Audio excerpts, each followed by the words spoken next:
श्री युधिष्ठिर जी अपने भाइयों के साथ स्वर्गारोहण किए। कहते हैं श्री युधिष्ठिर जी सशरीर स्वर्ग गए।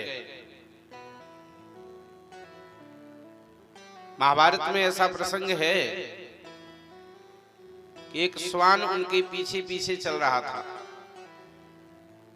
युधिष्ठिर जी महाराज के लिए जब इंद्र ने विमान भेजा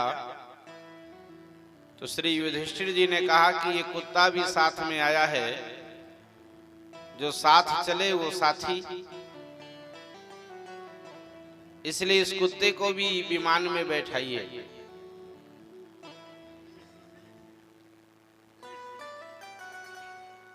विमान वाहकों ने कहा कि कुत्ता विमान में नहीं बैठता। युधिष्ठिर जी ने कहा कि मैं धर्म का त्याग नहीं कर सकता, मुझे विमान नहीं चाहिए, इस विमान को आप ले जाइए। सज्जनों, हम लोग थोड़े से प्रलोभन में अपने धर्म का त्याग कर देते हैं, जबकि शास्त्र कहते हैं धर्मो रक्षति रक्षतः। सबसे बड़ा आपका पाथेय धर्म ही है। बहुत प्रसिद्ध श्लोक है महाभारत का, धनानि भूमौ पशवश्च गोष्ठी नारी गृहद्वारि जना श्मशाने देहः चितायां परलोकमार्गे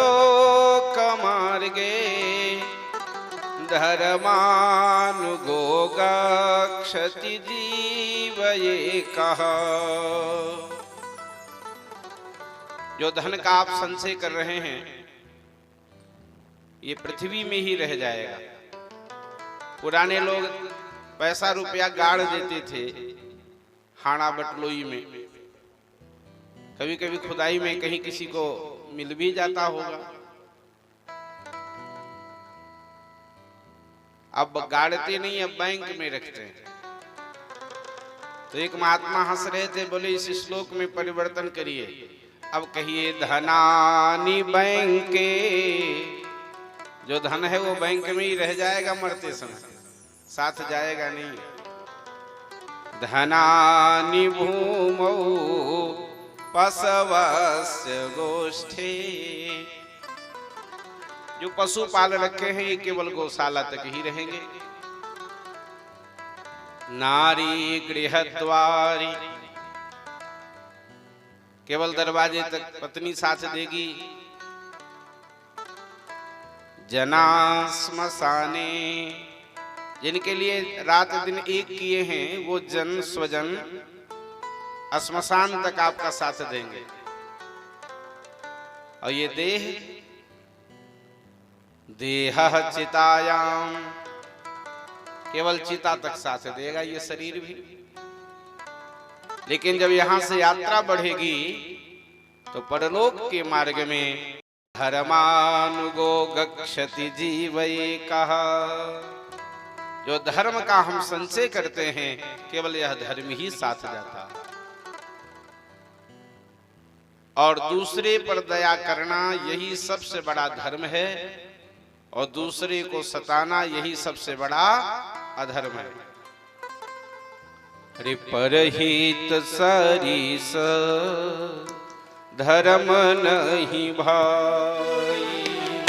परहित सरिस धर्म नहीं भाई।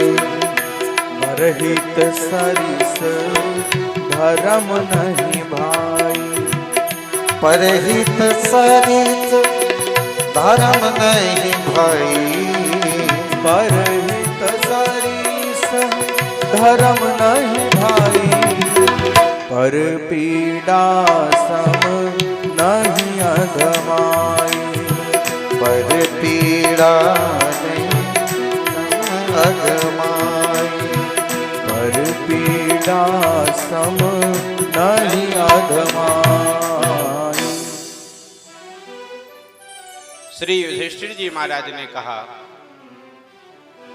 मैं धर्म का त्याग नहीं करूंगा, भले ही इंद्र के विमान का त्याग करना पड़े।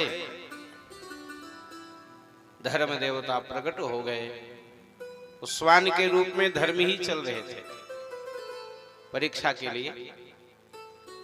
देखिए, लक्ष्य की प्राप्ति के पहले आपकी परीक्षा अवश्य होगी। कक्षा 1-2 की डिग्री कहीं सेवा नौकरी में मांगी जाती हो ऐसा तो नहीं सुना, लेकिन कक्षा 1-2 भी पास करना है तो परीक्षा देनी पड़ेगी। अब कोरोना के काल में तो हाई स्कूल भी लोग पास हो गए बिना परीक्षा के, अब उसका क्या कहें। लेकिन बिना परीक्षा के लक्ष्य की प्राप्ति नहीं होती, तो भगवत धर्म की प्राप्ति, भगवत लक्ष्य की प्राप्ति बिना परीक्षा के कैसे संभव। इसलिए परीक्षा से भयभीत नहीं होना चाहिए, परीक्षा तो देनी ही पड़ेगी।